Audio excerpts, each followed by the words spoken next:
자, 디르켐은 제가 말씀드렸다시피 기능론자 중에 한 명이라고 말씀드렸습니다. 기능론은 학교라고 하는 게 이 사회가 존속되고 유지되는데 긍정적 역할을 한다는 거예요.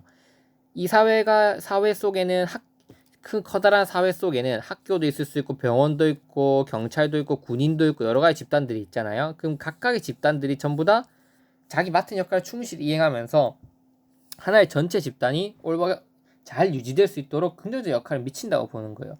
그 중에서 학교라고 하는 집단은 어떤 긍정적 역할을 미치냐, 이 사회가 유지될 수 있도록 하느냐, 그거는 각 기능론적인 학파들마다 다 다르겠죠. 디르케임은 이렇게 주장합니다. 바로 학교 교육이 가지고 있는 사회화에 초점을 두는 거죠.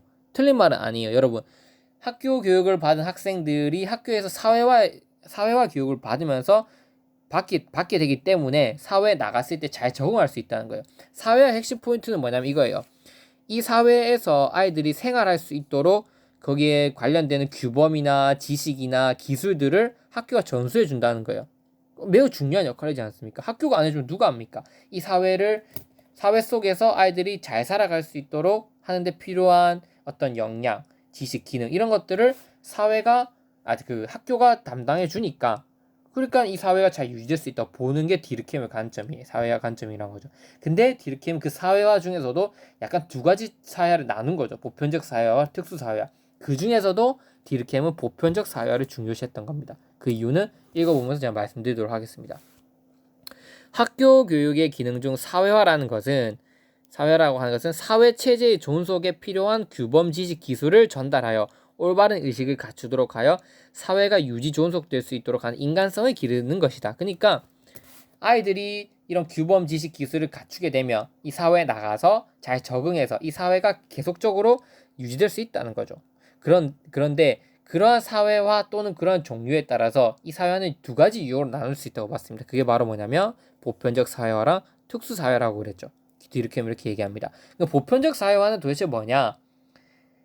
보편적 사회와 특수 사회를 제가 기본적으로 먼저 말씀드리면 이거예요. 우리 사회도 분업화되어 있어요. 다양하게 분업화되어 있죠. 이렇게 학교 안에서도 분업화되어 있고 군대 안에서 분업화되어 있어요.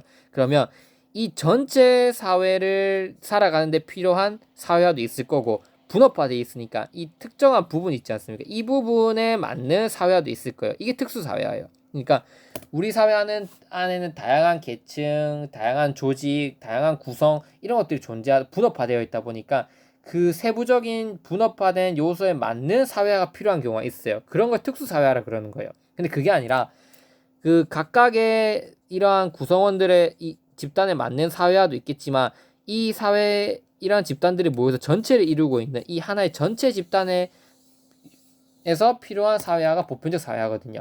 근데 디르켐은 특수 사회화보다는 보편적 사회화를 중요시했어요. 그 이유를 한번 살펴보시죠.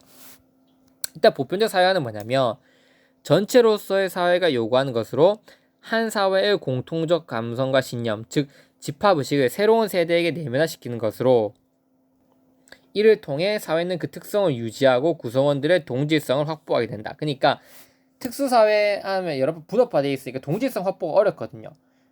사회는 점점 분업화될 겁니다. 분업화됨으로써 자연스럽게 이제 특수사회는 굳이 담당하지 않아도 자연스럽게 아이들이 습득하게 될 거예요. 근데 이렇게 분업화되어 있다 보면 동질성 잃어버리기 쉬워요. 왜냐면 세부적인 그 사회화 기능만 담당하게 우리가 내면화할 수 있으니까. 그래서 그걸 방지하기 위해서 우리가 보편적 사회 역할을 해줘야 된다는 거예요. 한 사회인으로서 가져야 될 공통적인 감성, 공통적인 신념, 의식 이런 것들을 이전 세대, 그 다음 세대에게 내면시켜줘야 된다는 거예요.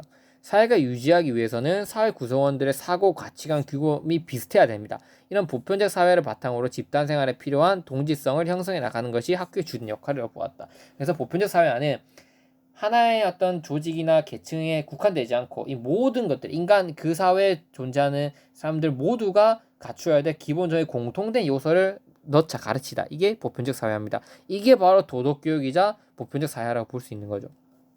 특수사회화는 점점 전문화 분업화되어가는 사회에서 전문화된 능력에 맞는 교육을 실시하고 그 세부적인 집단의 능력, 기술 등을 내면화하는 것이라고 주장했다.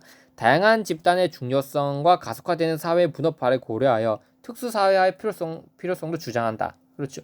우리 사회가 점점 분업화되니까 그 전체적인 면 말고도 특정한 기술, 특정한 집단에 대한 능력, 기술 이런 것들도 사회화되는 게 필요하죠. 그걸 특수사회라고 한 겁니다. 즉 개인이 속하여 살아가게 될 직업 집단, 이런 직업 집단의 규범과 전문 지식을 학교에서 미리 학습한다. 그래서 특수사회화는 개인이 속하여서 살아가게 될 직업 집단, 여기에서 필요한 전문 지식을 하는 거고, 보편적 사회화는 개인이 살아가게 될 직업뿐만 아니라 그냥 그 사회 전체에서 필요한 어떤 사고, 가치관, 규범, 신념, 집합의식을 내면화시키는 게 보편적 사회라는 거죠.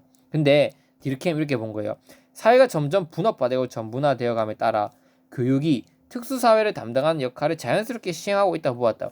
우리 분업화되다 보니까 교육이 이런 특수사회 역할을 잘 담당해 주는 걸로 보았어요. 하지만 이 특수사회에만 초점을 놓다 보니까 우리가 동질성에 대한 관심은 소홀하게 될 수 있다는 거예요. 문제는 보편성에 대한 경치 태도가 나타날 수 있다고 보았고, 이에 자연스럽게 보편적 사회화를 보다 중요시한다고 여겼습니다. 그럼으로써 인간이 마땅히 가져야 할 도덕 교육에 대한 당위성을 부여한다고 볼 수 있다. 그렇죠.